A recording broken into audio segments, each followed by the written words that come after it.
Wigeze wisanga mu gihe abantu bose muri kumwe ubona ari wowe ufite agaciro gake? Byigeze bikubaho ko urangiza akazi cyangwa inshingano zawe neza kandi witanze mu buryo bugaragara, ndetse n'ibyo wakoze bifite agaciro, abandi bakabyakira gusa bakabiha agaciro hafi ya ntako? Ndabizi ko ari ibintu bikomerera buri wese igihe cyose ukoze ikintu cyiza ndetse ukagikora bikuvunnye, ukagikora ucyitondeye kandi ukagikorera abantu bose, ariko ntibagihe agaciro. Ugasanga abantu agaciro kawe bakabara nk'aho kadahari, cyangwa bakigira nk'aho ntacyo umaze, ndetse bakanakwereka ko kuba bisa nk'aho ntacyo umaze ari byo bigukwiriye. Rimwe na rimwe ukumva nawe urabangamye cyangwa uribangamiye. Ariko se nkubwiye ko hari uburyo ushobora guhinduka umuntu w'ingenzi cyane mu buzima bw'abantu runaka, uramutse umenye, ugasobanukirwa ndetse ugashyira mu bikorwa ibintu 9 ngiye kukubwira, byatuma buri gihe uhora uri uwa mbere ku rutonde mu buzima bw'abantu runaka. Izi ntambwe 9 nuzikurikiza bizatuma iteka ba bantu witaho bazabona ko ari wowe umuntu wa mbere w'ingenzi mu buzima bwabo. Byaba ari iby'agaciro gakomeye ukoze subscribe, bikaba akarusho urebye iyi video mpaka irangiye, kubera ko buri ntambwe yose ari ingenzi.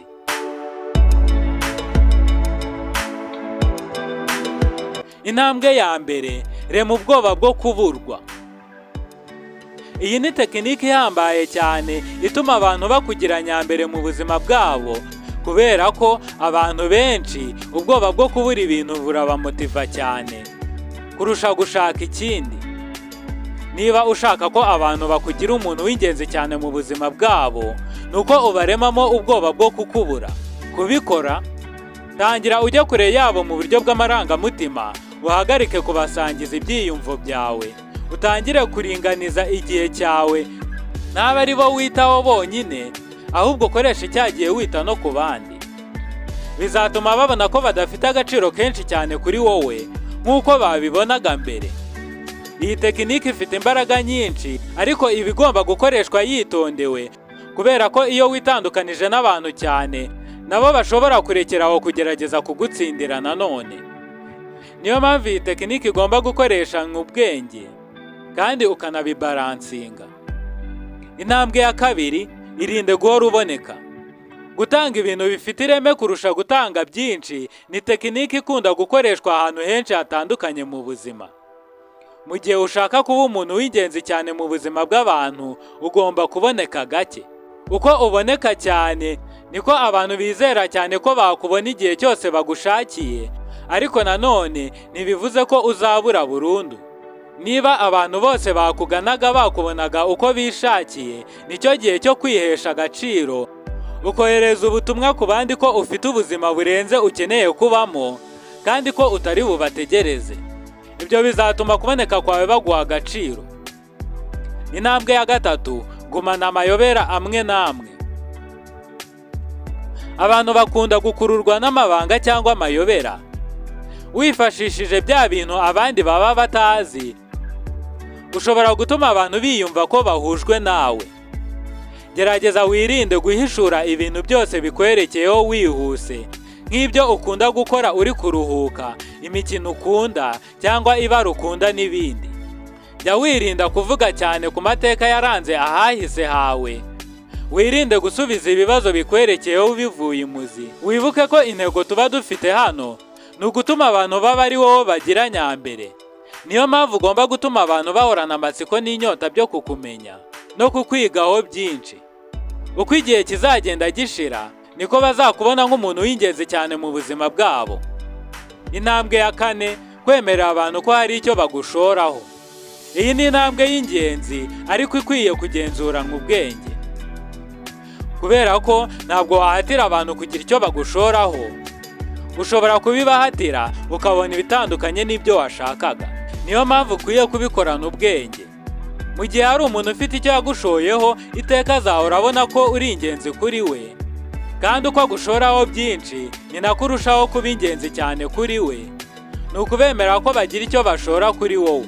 Ibi bishobora gukorwa mu nzira zitandukanye.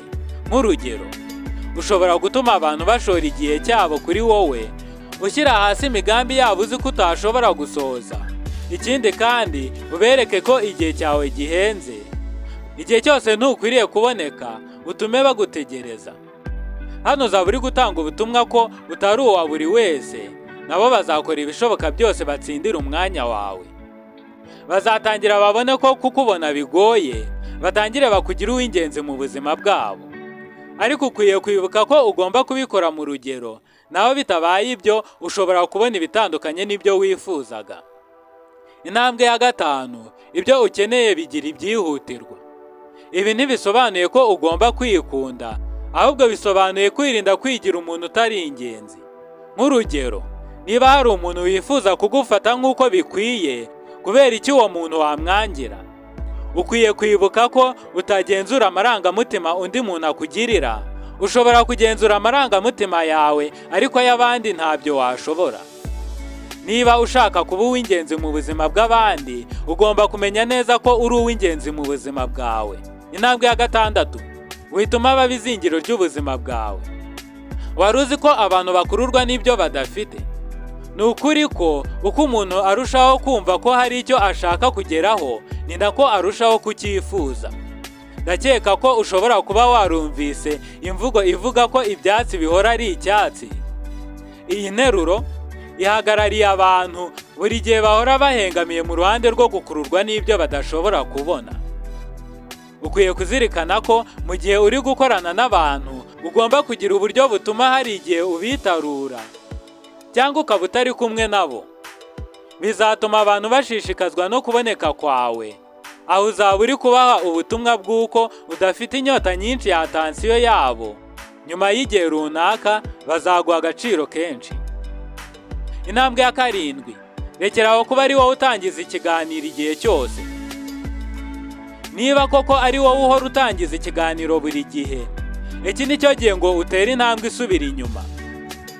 Ibi bishobora kugaragara nkaho nta musaruro byatanga, kubera ko niba ushaka kuba uw'ingenzi mu buzima bw'umuntu runaka, ari wowe ugomba gutangiza ikiganiro. Igisubizo ni oya. Iyo buri gihe ari wowe uhora utangiza ibiganiro, abantu babifata nk'ibisanzwe, bakumva ko ari wowe ugomba gukoresha imbaraga zawe ugashaka icyo baganiraho. Nyuma yaho batangira kubona ufite agaciro gake. Icyo ukwiriye gukora, rekeraho kuba ari wowe utangiza ikiganiro, maze urebe ikibivamo. Niba koko hari ukwitayeho, azashaka icyo muganiraho. Intambwe ya 8, rema ibyishimo byawe. Niba koko ushaka kuba uw'ingenzi mu buzima bw'abantu, rema ibyishimo byawe. Yego, biba ari byiza kugira umuntu twishingikirizaho, tukamukesha ibyishimo byacu, ariko bitinde bitebuke uwo muntu aradutenguha. Iyo ubuzima bwacu tububayeho hari uwo dukesha ibyishimo byacu, mu by'ukuri ntabwo tuba tubayeho ubuzima bwacu, ahubwo tuba tubayeho tugendeye kuri gahunda z'uwo dukesha ibyishimo. Niba koko wifuza kuba uw'ingenzi cyane mu buzima bw'abandi, nuko urema ibyishimo byawe.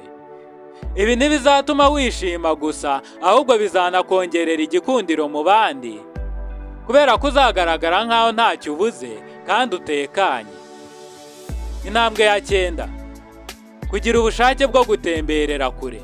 Kugira igitekerezo cyo kujya kure y'abantu wari usanzwe witaho bishobora kubatera impungenge, ariko ni intambwe y'ingenzi cyane yerekana ko wowe utagira ubwoba bwo gutemberera kure.